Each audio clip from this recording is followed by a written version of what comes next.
you call it perfect. Okay, this is Steve Zeltzer with WorkWeek.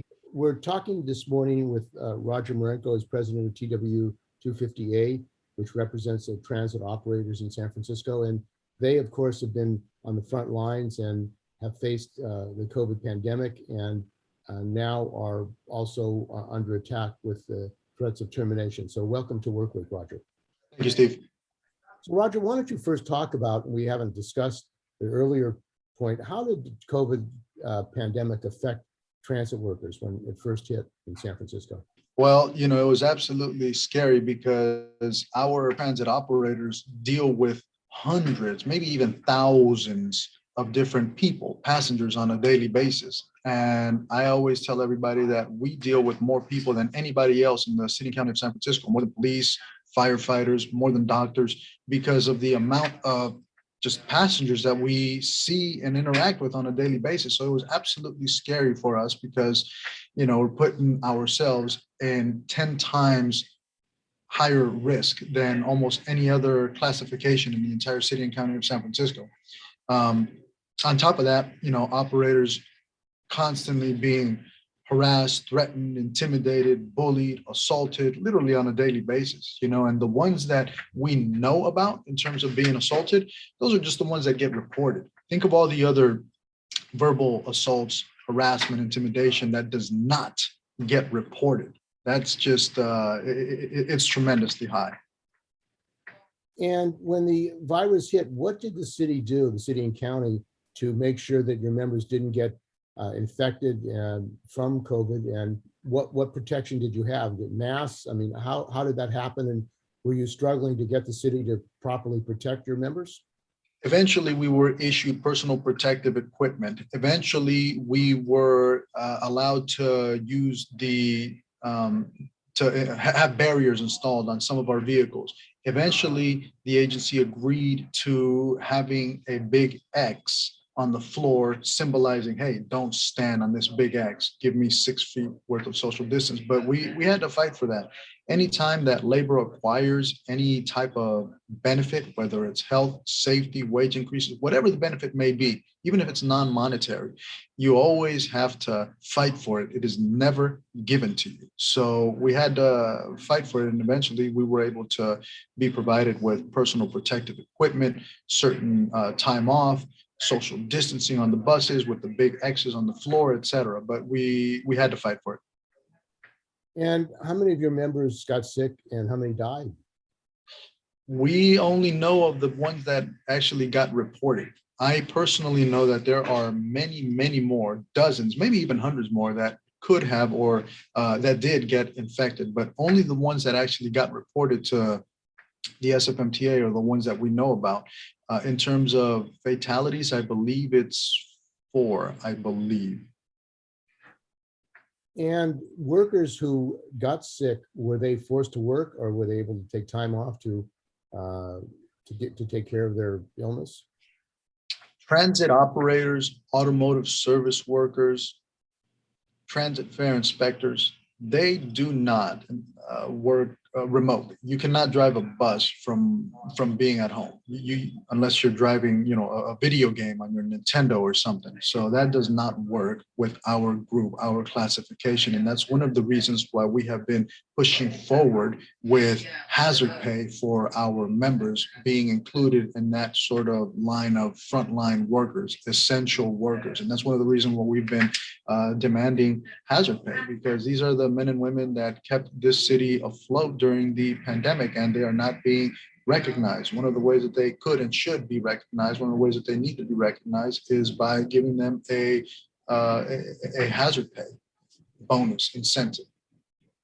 And what the turnover has been high. You were fighting against the attack on your wages that lowered the wages and conditions. I mean, surviving as a bus driver in San Francisco, you used to have the highest wages in the country. What has happened economically with your drivers and the rate of turnover of drivers for the city and county of San Francisco in transit?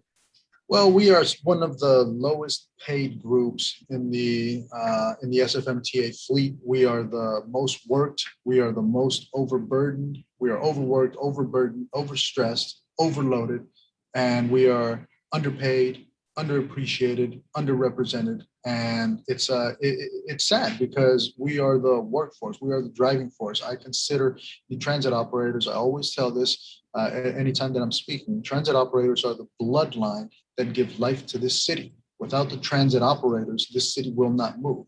Without the transit operators, nobody goes to work, school, church, shopping. Nobody goes to the doctor's office. Nothing happens without the transit operators. I consider the streets of San Francisco the veins and the buses, the blood that flows through the veins. Hence the reason why I refer to the transit operators as the bloodline that flows through the city and county of San Francisco. We are the bloodline that gives life to this city. That's how important and essential we are, because if you don't have blood flowing through your veins, you will eventually get a heart attack. And there was a threat of the whole system being shut down from funding. How much money did the MTA get to keep funding? And what is the status of how many routes you have? I know people are demanding that they start the routes again. What is the situation? I don't remember the exact figure, over $1 billion with a B in terms of federal funding assistance, I believe. And, that really was able to help us stay afloat so that nobody was laid off. There were threats of potential layoffs last year. I think it was last year. Yeah, last year. There were potential threats of people being laid off. Luckily, we had zero layoffs due to all of these federal stimulus bailout monies that came through, and we were not able to suffer any layoffs. At this moment, we, TWU Local 250a, are working on trying to bring back full service restoration so we can get to some type of normalcy. We know that the passengers are out there. We know that the service is needed. And at this moment, it has not come back to full service restoration, pre-pandemic levels of service. And that is one of the things that we are pushing for. The agency has this survey out that they are asking people sort of like, what lines and routes should we cut or should we reduce in order to maintain other lines better, in order to maintain other lines more fully equipped in terms of service. And we, TWU Local 250a, are not in support of trying to put communities against communities, districts against districts, or residents against residents, because we are not in favor of canceling or reducing any lines or routes that are all equally as essential to the city and county of San Francisco. There might not be a line that I particularly use, whatever line that may be, maybe the 29 or the 36 or the 33, whatever the case. But just because I personally do not use it does not mean that it is not absolutely important, vital, and essential to you, because you have used that line every single day of your life to get from point A to point B, to do your grocery shopping, to do whatever it is that it might be.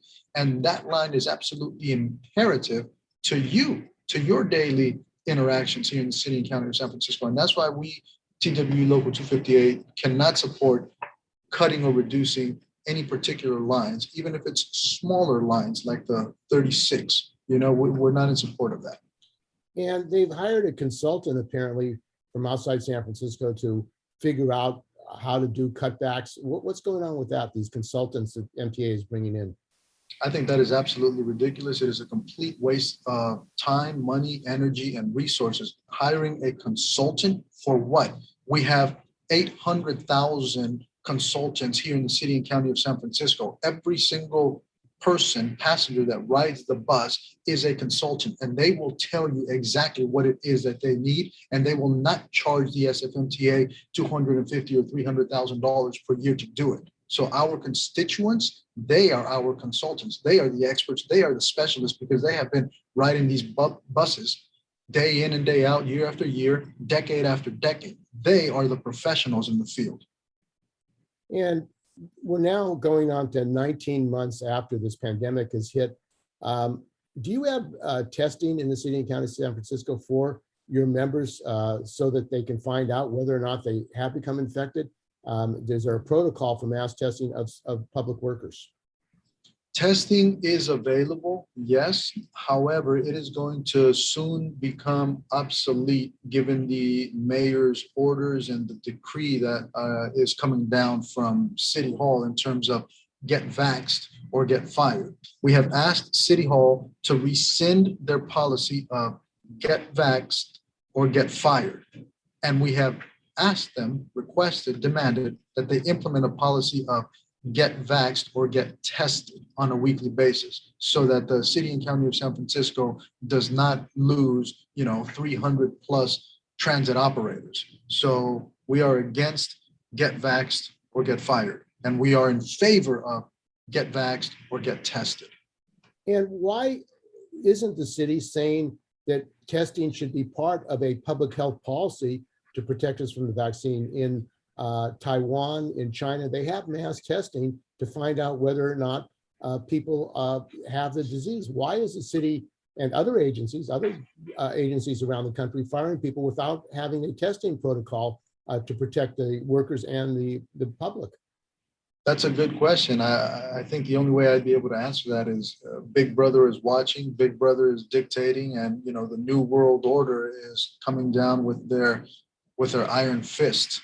And it's that's I think how I will be able to answer that question. A lot of our transit operators are saying, if I'm the only person on the bus that is forced to be vaccinated, well then why isn't everybody else on the bus forced to be vaccinated? Why aren't they forced to show some type of proof of vaccination, potentially when they swipe their Clipper card?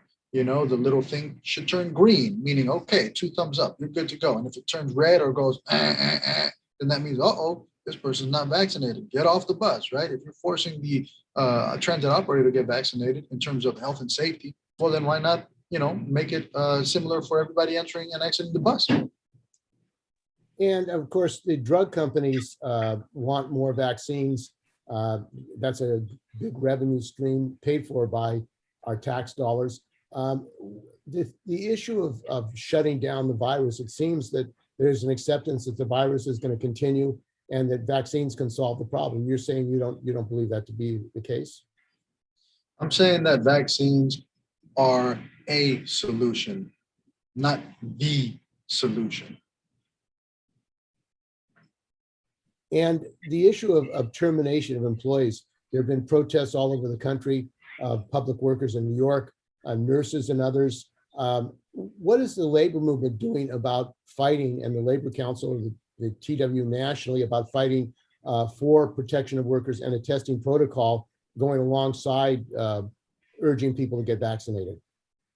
We've written letters, we've done some lobbying, we've done the best that we can in terms of having meetings, conferring with the people that make the decisions. And it's really tough. It's difficult. This is one of the most difficult battles that we've seen come down our way in a really long time because of the issue of City Hall and Sacramento and the White House and the courts sort of all being in favor of making it legal for vaccines to be mandatory. So it's kind of difficult when you have all these entities working on one side, on one team, and pushing this agenda forward. So it's tough, Steve. It's difficult. And your members who are against the vaccines, what do they say to you about the mandatory orders saying that they have to get vaccines to keep their jobs?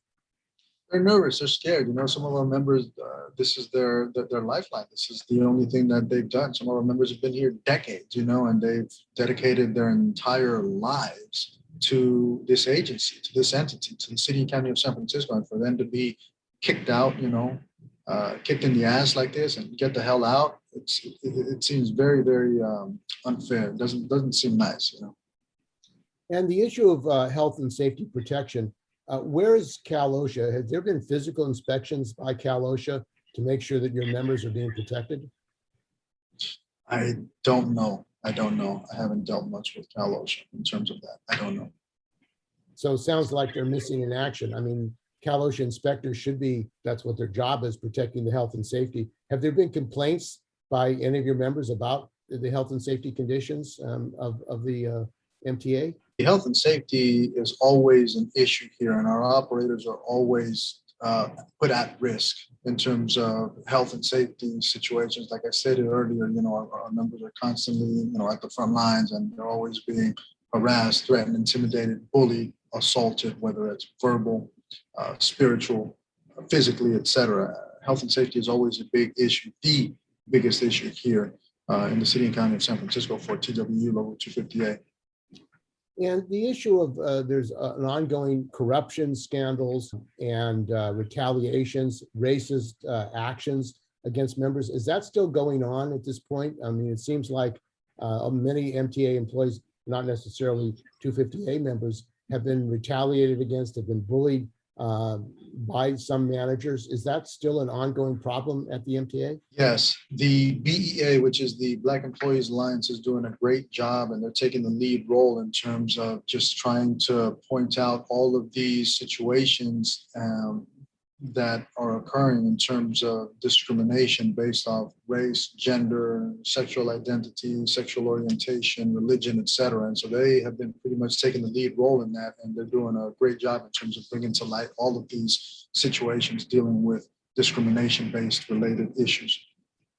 Have managers been held accountable for illegal discrimination? I know the city and county of San Francisco spent over $100 million in lawsuits for lawyers and judgments for workers who've been illegally retaliated against. It seems like the city spends a lot of money fighting these lawsuits, yet it seems that they continue.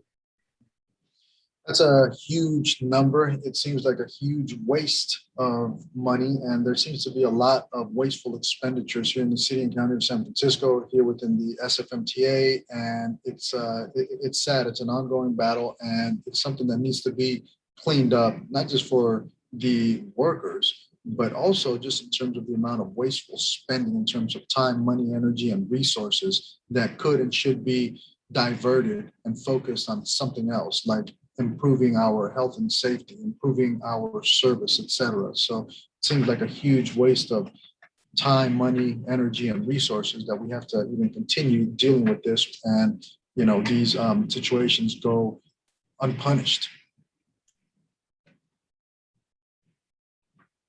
You're on mute, Steve. What can workers and the public do to demand that your members should not have to get a mandatory vaccine, not be terminated, and there should be a protocol for testing alongside urging people to get vaccines?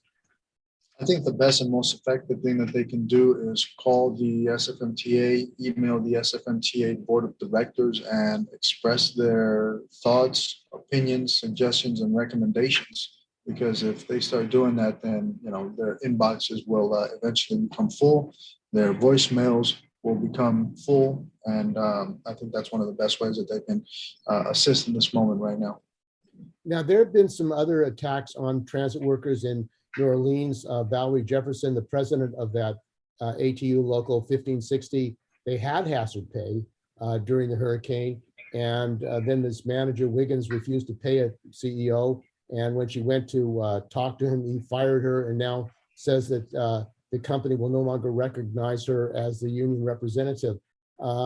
This issue of union busting, you think that that's part and parcel of what's going on in this country today? Oh, absolutely. Luckily we have some good people in office.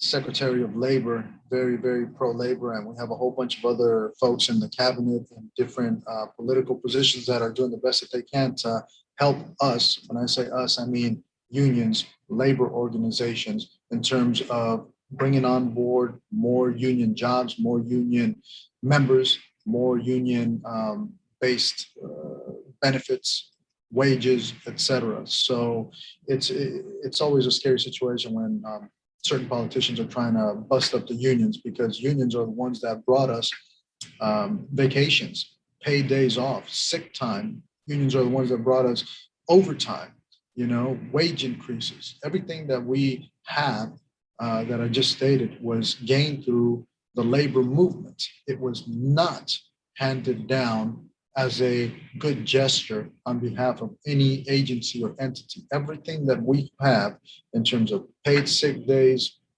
vacation time, pension, retirement, healthcare, vision, dental, medical, all that stuff that we have and sometimes we take for granted was gained through the labor movement's actions in terms of fighting for what they knew was right and fair and just. It was not handed down to us in any way, shape, or form for it. And there's a rise of fascism.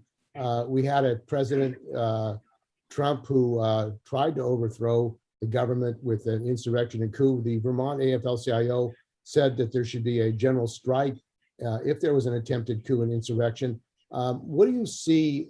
Do you see a threat of a fascist movement in the United States? And what do you think labor should be doing about the danger that we may have a dictatorship in the United States?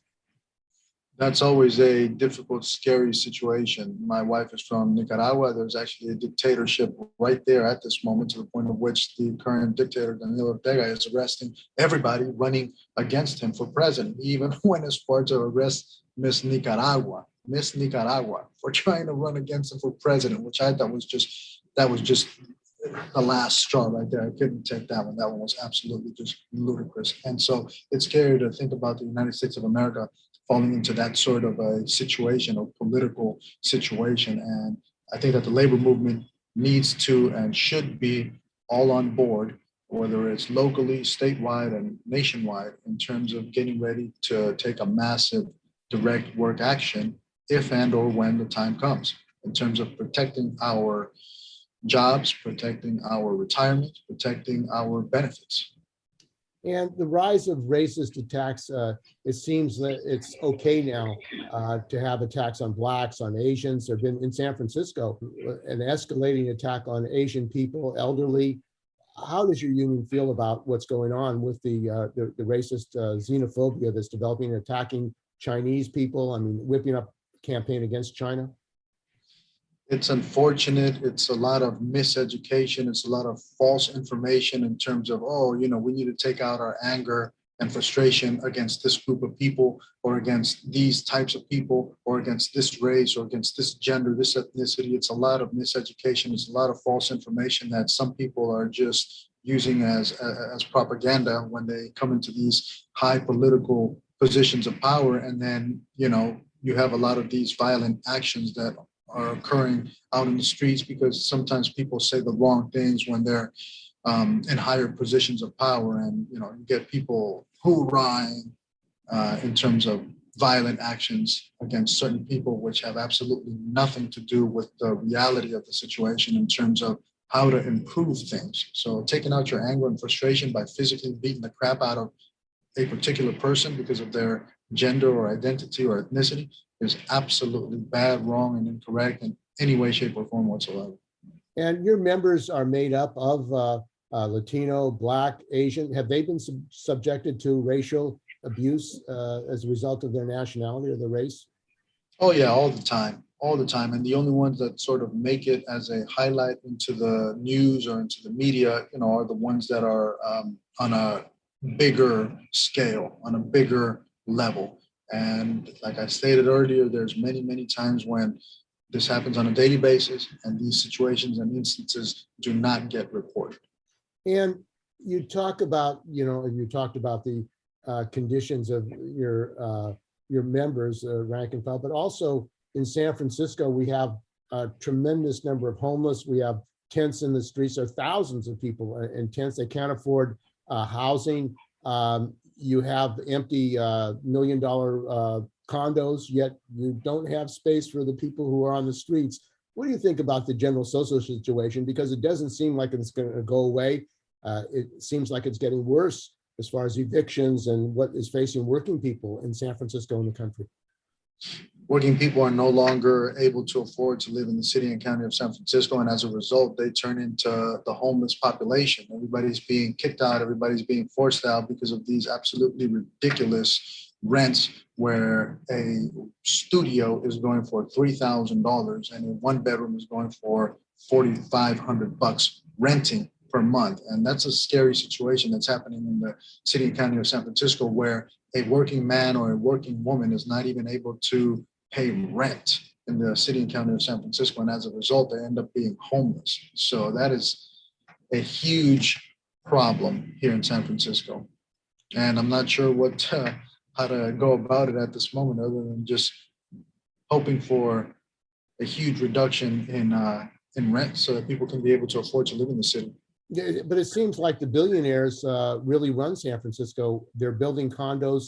There are a lot of empty flats in San Francisco. In fact, Pacific Heights has a lot of empty mansions where people have 2, 3 homes, 4 or 5 homes, the billionaires. That's We have correct. 77 billionaires in San Francisco, 170 billionaires in California. It seems like they're not really paying the cost of this crisis, and the crisis is growing for working people. If they did pay the cost, if they did pay their fair share, then we would be able to do something about the homeless problem, the homeless situation, and all these other problems that we currently have. I want to thank you very much for joining us on WorkWeek. We've been talking with Roger Marenco. He's president of TWU Local 250a, which represents the transit drivers in San Francisco. Thanks for joining us on WorkWeek. Thank you, Steve.